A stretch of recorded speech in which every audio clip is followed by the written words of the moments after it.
The sun scorched high above, searing the cracked earth and sparse desert scrub until the air shimmered. Clara Thompson pressed a damp cloth to her neck, wincing as she tasted grit with every become cruel burdens on the jagged wilderness path. She'd been trudging for hours, the relentless heat stretching time into one endless, aching ordeal. 3 days back, she stumbled into Silver Hollow, only to find a fading prospecting town. The silver veins? Tapped out? Nothing left but weary miners and shuttered storefronts. The innkeeper had chuckled a dry, pitying sound when she asked about a teaching job. "Mom, there ain't enough kids here to fill a single bench, let alone a schoolroom," he said, spitting into a battered tin. "Best bet is Granite Ridge, but that is a 3-day trek if the coach is running, which, well, it ain't tea." That harsh truth left Clara stranded with a handful of coins, a teaching certificate tucked in waxed paper inside her tattered satchel, and a heart brimming with stubborn, foolish resolve. She told herself she could walk to Granite Ridge, but now, canteen dry since midday, vision starting to haze, the plan felt like pure folly. Her mother's pendant rested at her collar, cool against her fevered skin. Clara touched it, desperate for strength. "You are tougher than you think, my dear," her mother had murmured before passing, but here in the Nevada blaze Clara felt frailer than ever. Her legs buckled. The satchel slipped, spilling into the dirt. She crawled gasping to the faint shade of a creosote bush and crumpled. The world shrank to a crimson blur. Somewhere, a vulture's cry pierced the air, sharp and final like a goodbye. Clara's eyes fluttered shut. She tried. Surely that meant something. Then hoofbeats. Steady, rhythmic thuds. Too vivid for a dream. She pried her eyes open, blinking through the haze, and saw a rider slicing through the heat waves. A tall figure on a chestnut mare, broad shoulders swaying easily in the saddle. He swung down in one fluid motion. "Well, I'll be," a low voice muttered, tinged with disbelief. Strong hands lifted her upright. A sun-hardened face loomed above, eyes the shade of desert sage. He pressed a canteen to her lips. "Slow now," he said, gentle but firm, as she drank eagerly. "Too much too quick, it'll make you sick." The water was tepid, metallic, but it was life itself. Clara felt strength creep back, slow but sure. His arm steadied her shoulders, his frame solid behind her. "Thank you," she rasped, voice barely a whisper. "Ben Carter," he said, nodding once. "Folks call me Big Ben. I run the Lazy S Ranch, about 6 miles north." "What in heaven's name are you doing out here alone?" "I was aiming for Granite Ridge," Clara said weakly, eyes dropping. "The stage one's running. I thought I could walk." "You thought wrong," Ben said plainly, a hint of a frown. "Granite Ridge is 30 miles. You would have lasted another hour." He shook his head, muttering softly half to himself, then lifted her like she weighed nothing. "I can trouble you," she protested, voice faint, as he set her on his horse. "Did I mention a fee?" His tone was steady, not harsh, with a touch of warmth. "Maria have my hide if I left a woman to perish out here. Besides, maybe you can teach my crew to read their contracts. Half the Lazy-S can even write their names." Clara flushed, shamed for misjudging him. She leaned against his chest, too weak to argue. The horse sway, and his arm around her eased her into a fog. She barely noticed him stop to grab her fallen satchel. When she stirred again, they were descending into a valley where the desert softened into greener land. Smoke rose from chimneys, horses grazed in pens, and men worked their tasks. The Lazy-S Ranch sprawled wide under the amber glow of dusk. To Clara's weary eyes it was a bastion of life. Against the wild, a woman bustled from the main house, graying hair knotted tightly, apron crisp over her cotton dress. "Dios mío, Benjamin Carter, what view hauled in now?" she exclaimed, hands on hips. "Found her half gone on the Granite Ridge trail," Ben said, voice steady. "Heat and thirst nearly did her in." The woman, Maria, clicked her tongue, scolded. "Foolish girl, come inside quick." The next hour blurred water, fresh linens, Maria sharp but kind scolding. Clara found herself in a borrowed nightdress, sipping chamomile tea, her body sinking into a proper bed. Ben appeared in the doorway, hat in hand. "How's our guest?" he asked, voice soft. "She'll pull through," Maria said sharply, but with a fond glance, no thanks to her own wits. Clara met Ben's gaze, eyes brimming. "I want forget what you did." He shifted, uneasy under her gratitude. "Anyone would have done it." "No," she said softly, firm despite her weakness. "They would, T." His sage-green eyes held hers for a long moment before he tipped his hat. "When you are stronger, we'll talk about that teaching plan. Room and board for lessons, fair work." Clara nodded, a spark of hope flaring. For the first time in weeks, hope flickered in her chest. Maybe her mother was right. Maybe strength with a little help could be enough. As she drifted to sleep, coyote howls drifted through the night air. Once they'd have scared her. Now they were just proof she was alive, proof she'd been given a second chance in this rugged land. And somewhere beyond her door, a man with sage-green eyes had made it possible. A rooster-esque crow snapped Clara awake before dawn. For a moment she thought she was back in New York, safe in her cramped boarding-house bed, but the scent of wood smoke and desert herbs reminded her where she was. The Lazy S Ranch. Maria appeared with a lamp and a stack of clothes. "These were my daughter-s," she said, voice brisk but warm. "She's wed and gone to Reno. They'll fit you."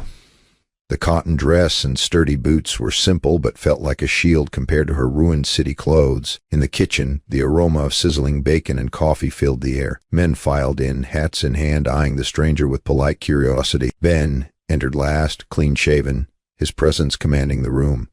"Morning, Miss Thompson," he said, voice low and steady. "Feeling stronger?" "Yes," she said, cheeks warming under his steady look. After breakfast, Ben stood, clearing his throat. "Listen up, boys. This is Miss Clara Thompson, a proper teacher from New York. She's agreed to hold lessons for anyone interested. In return, she's our guest at the Lazy S. I expect respect." A murmur rippled through the men. A young, freckled hand raised a shy hand. "Pardon, ma'am, but why do we need learning? We know cattle and horses plenty." "What is your name?" Clara asked gently, smiling to ease his nerves. "Eddie Lopez, ma'am," he mumbled, eyes on the floor. "Well, Eddie, can you read a sale contract? Can you spot if a buyer is shorting you?" The boy reddened, shifting in his seat. "No, ma'am." "Then you're vulnerable," she said, voice kind but firm. "A man who reads holds power over one who does teach. Do you want that?" Silence fell. Then an older hand spoke. "She is right," he said gruffly. "I've been swindled more than once by men with slick papers." Ben nodded, eyes sweeping the room. "Lessons are voluntary, but I urge you to try." That evening Clara held her first class in the barn. Hay bales served as seats, a flat board as a desk. 8 men showed up, including Eddie, whose curiosity trumped his pride. Clara began with the alphabet, her voice steady and encouraging. Henry, a weathered rancher, carefully traced an A on his slate. "That is perfect, Mr. Cole," Clara said warmly, beaming. His eyes lit with pride, and Clara felt a deep fulfillment. This was her purpose.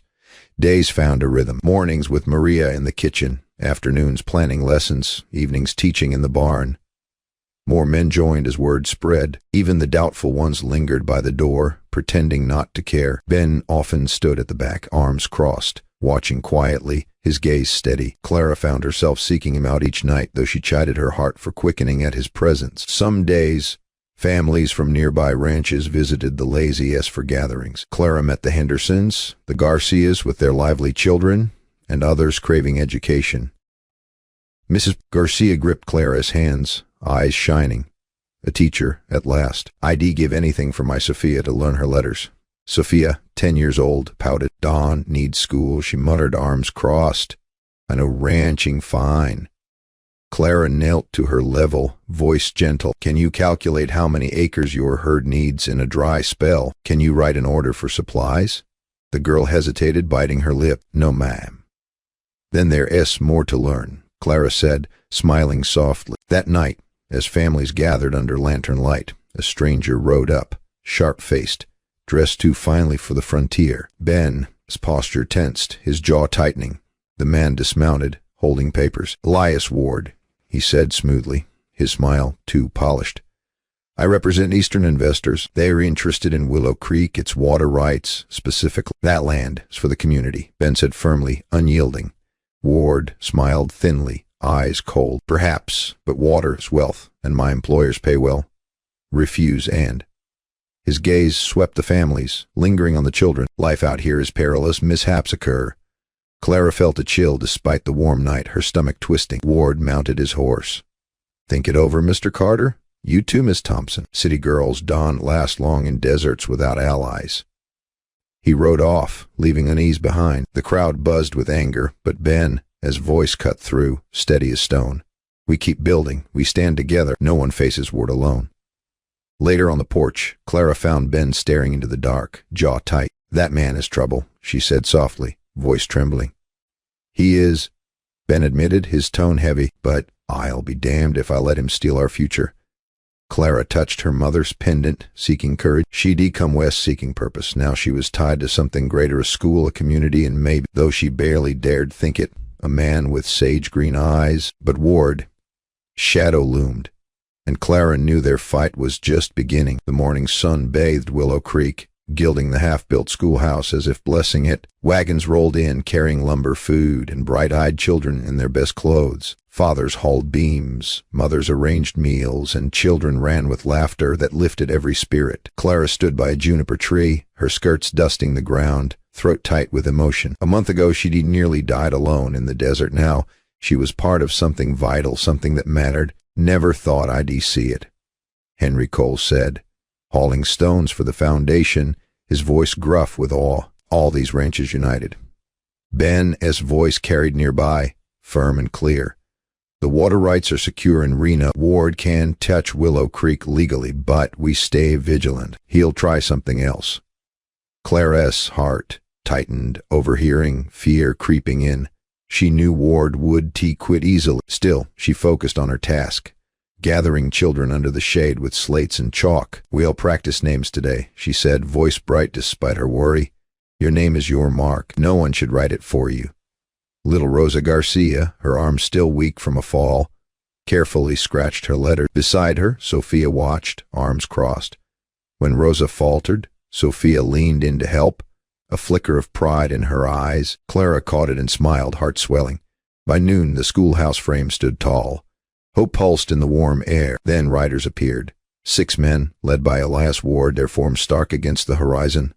Work halted. Men gripped rifles. Mothers drew children close. Ward dismounted, his smile sharp as a blade. Well, quite a gathering," he said, voice dripping with mockery. "Building a shed, are we? Or a school?"